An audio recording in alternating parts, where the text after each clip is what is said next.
और ऐसे इन सब की पालना में जिस दिन दादी जानकी ने शरीर छोड़ा तो ऐसे लगा जैसे कोई छत्र चला गया। लेकिन दूसरे दिन जैसे बाबा कहता, नहीं बच्चे, छत्र छाया तो मैं हूँ। हम सबको बाबा ने 3 छतरी दी है।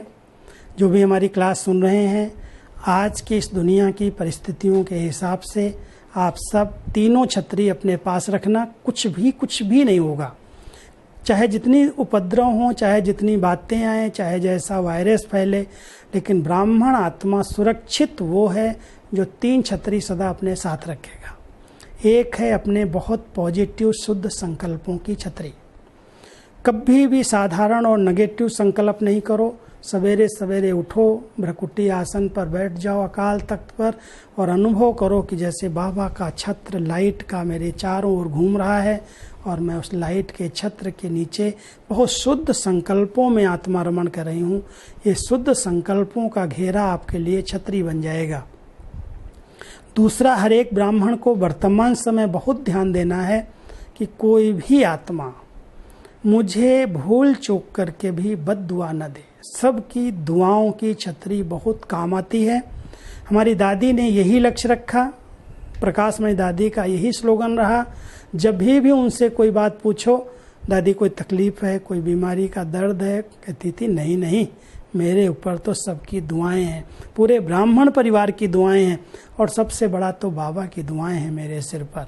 तो ऐसे दादी बड़े नशे से कहती थी, मैं तो दुआओं से पलती हूँ, सबकी दुआएं हैं, इसलिए मुझे कभी दर्द नहीं हुआ, कभी मुझे कोई तकलीफ नहीं हुई। तो ये जो दुआओं की छतरी है, ये हम सब ब्राह्मण आत्माओं को सदा साथ रखनी चाहिए, क्योंकि कभी भी हमें कोई भी आत्मा की अगर आह लग गई तो कोई भी बात अगर आएगी तो बहुत बड़ी महसूस होगी, छोटी बड़ी हो जाएगी। इसलिए समय पर सबको साथ दो, सबको सुख दो, संतुष्ट रखना, संतुष्ट रहना, इसकी अभ्यास करो तो ये सब की दुआएं मिल जाएंगी। बाबा की दुआएं तो उनकी आज्ञाओं पर चलने से, उनकी श्रीमत को पालन करने से, उनके बताए हुए रास्ते पर चलने से बाबा की दुआएं भी बहुत काम कर रही हैं और सारे ब्राह्मण परिवार की, अपने बड़ों की दुआएं हमारे लिए छत्र छाया बन जाती हैं। तीसरी छतरी जो आज बाबा ने वरदान में दी है, बच्चे याद की छत्र छाया के नीचे रहो। बाबा की याद की छत्र छाया के नीचे रहोगे तो माया आपका कुछ भी नहीं कर सकती।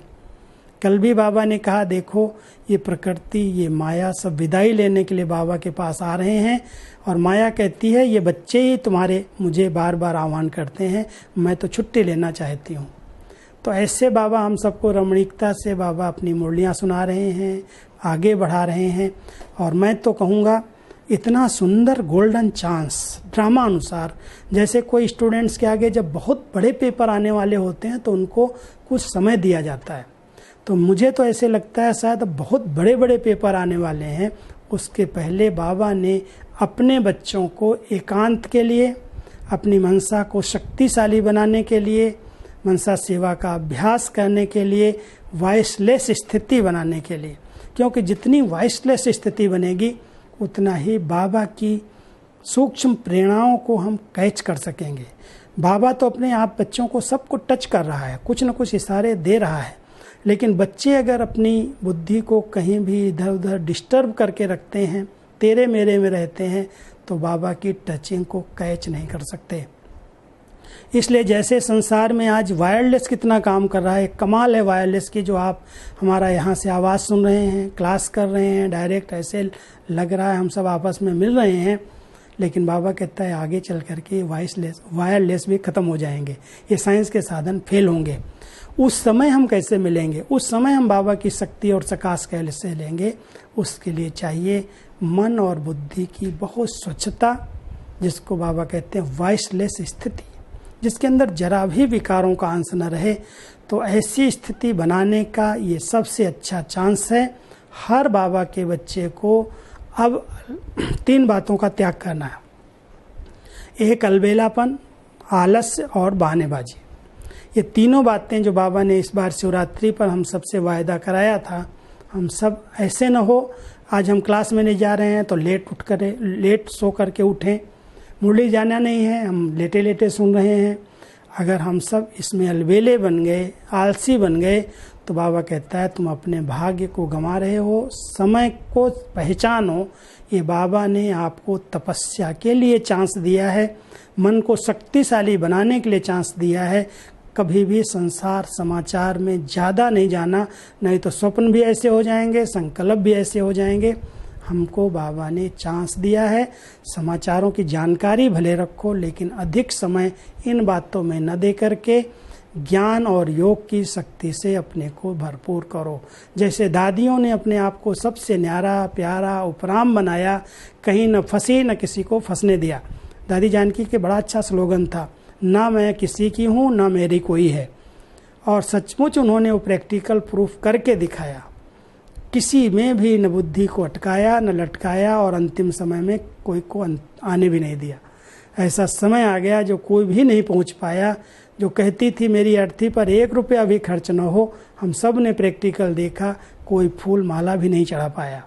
जो चंदन की मालाएं अपने घर में थी वही रखी गई, और दादी ने ऐसे थोड़े परिवार के बीच से विदाई ले ली। तो ये उनकी संकल्प की शक्ति थी, वो संकल्प की सिद्धि स्वरूपा थी। जो संकल्प करती थी हो जाता था। जहाँ पर भी उन्होंने कदम रखा, प्रकृति कितना भी तूफान कर रही हो, बरसात पड़ रही हो, कुछ भी हो रहा हो, पैर रखा और प्रकृति शीतल शांत हो गई। तो इन दादियों ने योग बल से बाबा को अपना बनाया था और प्रकृति पर जीत प्राप्त की थी। तो हम सभी भी इनके कदम पर कदम रखते हुए आगे बढ़ें। और मैं समझता हूँ ये जो चांस है बाबा ने हम सबको दिया है कि हम सब बैठकर अच्छी तपस्या करें, खूब अच्छा समय पास करो, अच्छे अच्छे गीत सुनो, अच्छी अच्छी क्लासेस सुनो, और सवेरे सवेरे मनसा सेवा 4 बजे से 5 बजे तक करो, शाम को करो। ये सेवा का समय मिला है तो आप सब बहुत बहुत लकी भाग्यवान हो, जो भगवान ने हम सबको इतना अच्छा ज्ञान रत्नों का खजाना दिया है। मुरली खजाना है, कितनी अच्छी सशक्त कर देती है एक मुरली, ध्यान से अगर सुनो तो। बाबा की मुरलियों से प्यार रखकर अपनी अच्छी उन्नति करते चलो। ओम शांति।